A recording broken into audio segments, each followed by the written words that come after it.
All right, Incredible Hokes. I'm Chris, Marco. and we are bringing to you the final segment of our top 10 favorite, top best of films of all time. Best He of all he time. don't he don't fart around, man. He's like brings it. All right, we're going to devote this whole segment here to the final four, top two of our lists. So I'm going to let you lead off with your number two. Well, number two, The Lord of the Rings. That is Peter Jackson's trilogy. He's cheating. He's so cheating. But go ahead. Well, folks, do you really want me to grade each of the three? Come on, that's so boring. Um, we all know that it was meant to be one story anyway. So, Lord of the Rings, Peter Jackson's did a great job. Uh, they shot them over the course of 2-3 years. They shot them a long time. Yeah, they shot them all at once. It was just a mammoth, gargantuan enterprise to get that thing shot. Yeah. So that Herculean task aside, then to make a film that is so entertaining. So many times we've seen in years past where films get shot back to back, and then you can tell because the energy level just drops off. Particularly when there's the second or third film, it just starts to drop. There is no drop off. If anything, Return of the King is every bit as vibrant and more action packed than the first two put together. Right. So there is a crescendo there, without a doubt. Right. He elicits great performances from so many of the cast members. Even he got Liv Tyler. He even got Liv Tyler. Liv Tyler does fine. He got great performances, and they cast right. They got the chemistry right. Because sometimes it's not always about just getting a good actor and put him in a role. It's getting chemistry right. That is so Viggo crucial. Viggo Mortensen was and he was the last person Yeah. cast in that film. And he actually wasn't the first choice No, at all. They actually shot for 2 days and realized the other guy was too young and wasn't right for the role.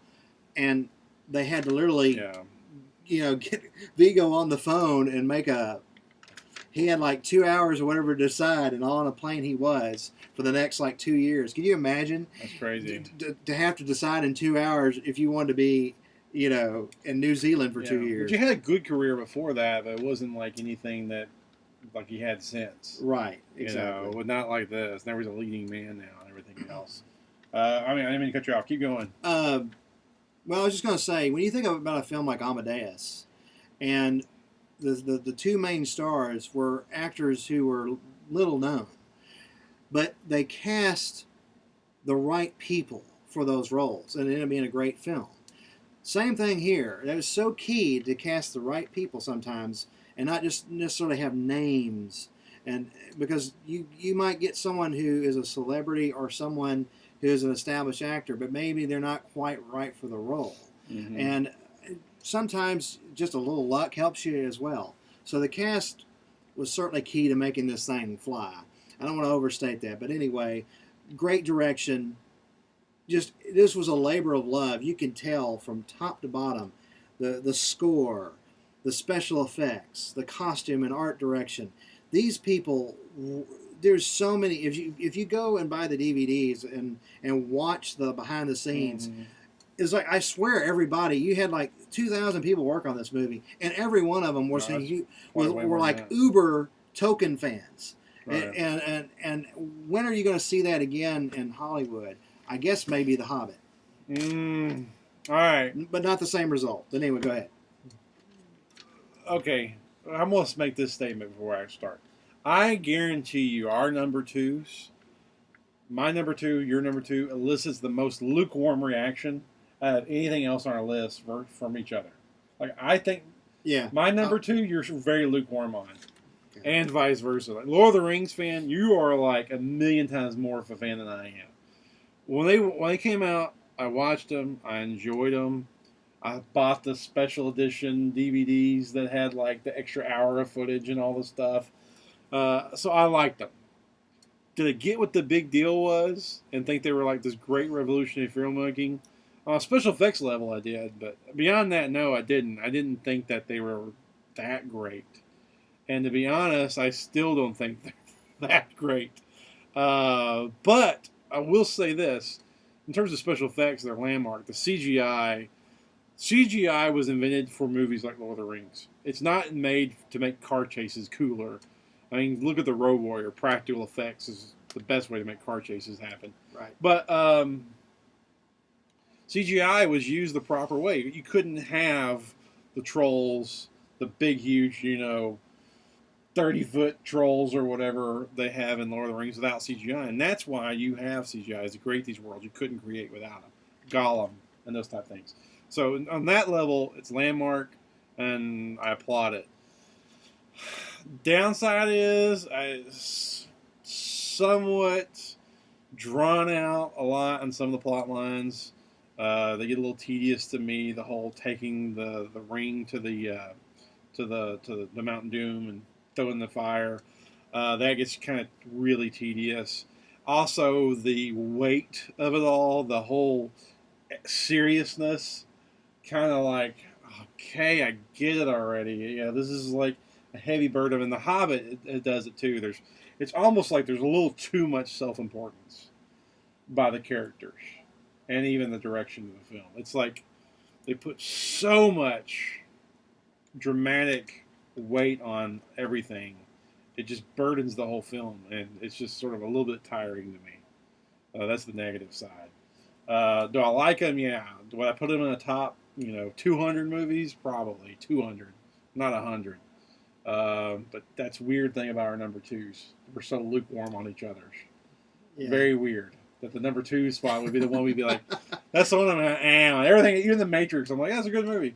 And then you hear number 2, I'm like, And I know mine, you're kind of the same way, So, I like them. Don't get me wrong. They're great filmmaking, and he deserved that damn Best Director's Oscar that he won. So don't think I'm diminishing it too much. That I don't want to come off as a hater. But now the Hobbit series, I will say this. The Hobbit series that's out now that we're fixing to have the last installment of this Christmas has only proven how great the Lord of the Rings effort was, because frankly, I'm so disappointed in this Hobbit series. I actually kind of think it's terrible, to be honest with you. I really think it's kind of awful. And I'm saying that to say that that's how great an achievement Lord of the Rings was, because like the Hobbit, which is some of the same material, is just that's falling apart. And you mentioned casting, like Evangeline Lilly. What the hell is she doing in the movie? She's so horrible in it. The main dwarf guy in the Hobbit. She looks like Liv Tyler. What do you mean? That's where it ends. It starts and ends there. She makes Liv Tyler look like a great actress, and I'll leave it at that. You can insert your own sarcastic comment there. The main dwarf guy, he suffers from the whole like overwroughtness and stuff. And I don't want to turn this into a Hobbit bashing session, but I'm trying to use that as a juxtaposition so to say, like, the Lord of the Rings are great filmmaking. Just looking at the Hobbit, it's like even he couldn't repeat it. Even he couldn't repeat what he did with Lord of the Rings, and he's trying with Hobbit, and it's not working. So even he could not repeat the majesty of what he did. Well, I know a lot of people feel that way about the Hobbit. They are lukewarm on it. Mm-hmm. I happen to. I know that the Hobbit is a different story, and I know most people get that. Yeah. I think they're outstanding forms of entertainment, but because the story is what it is, it's a different kind of a story. Mm-hmm. The book itself was meant to be more of a children's, story, and then he's making his prequel basically to his Lord of the Ring. Right. So, and then you've got it being spread out over 3 feature-length films, which is really, I think, a lot of people are complaining about that Hollywood's doing, breaking one book into multiple films now. I'm disturbed by the trend too. Yeah, I hate that. Now trilogies have gone to 4 quadrilogies. Yeah. You make now 2 movies out of the last book. You make 4 movies. Well, Avatar, really it's not getting 2 sequels. So for a trilogy, it's getting 3 sequels. Yeah. But that's tiring. But I realize those things. But for what The Hobbit is, I think it's an outstanding entertainment. Is it Lord of the Rings? No, but I think it still works for me. Right. But the great thing about Lord of the Rings is it was made at a time when films weren't taking themselves that serious.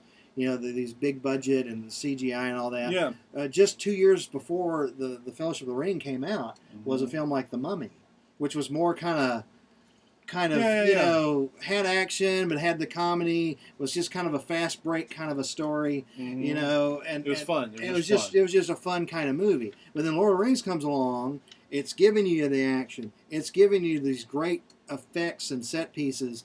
But then the drama and the actors are playing totally in character and being very serious. And that was what was special about Lord of the Rings. I'm disturbed, though. There's so many movies that have been made in like the last 5 years where they should have been doing a fun movie. And so we'll do Lord of the Rings. Right. And it's like, oh, gosh, just have some fun here. Ridley Scott made that Robin Hood movie. It was terrible. He took himself so serious. And it was clear, well, I'm going to make a Lord of the Rings like Peter Jackson did. And I'm like, it doesn't work for every story. Well, it did work for this great trilogy we're talking about, Lord of the Rings. It worked for there, but sometimes you just need to have some fun. Well, Matrix came out the same year as Phantom Menace. And Matrix took a fantasy story very seriously and created a whole new mythology. Phantom Menace took a story very half-ass and destroyed a whole mythology. In some ways, The Matrix blazed the way for Lord of the Rings to come along and take a fantasy movie very seriously. And that, in turn, led to the Dark Knight trilogy being taken so seriously. You wouldn't have it without Lord of the Rings. Yeah. The Man of Steel owes to all that. Sure. The whole reinvention of the Marvel Comics that we've had in the past decade, starting with Spider-Man, Sam Raimi's Spider-Man, owes all that, I think, to Lord of the Rings in a lot of way. I'm not sure what year the first Spider-Man came out. I think it came out. The first one came out in 2002. All right, so there you go. But you saw each film that he made got too. darker and darker. Certainly 2007's I think Spider-Man Marvel 3 was dark. I think the whole seriousness of the whole geekdom type movies owes itself to what Peter Jackson did over the reinventing all that with Lord of the Rings. Yeah. So I don't dismiss it.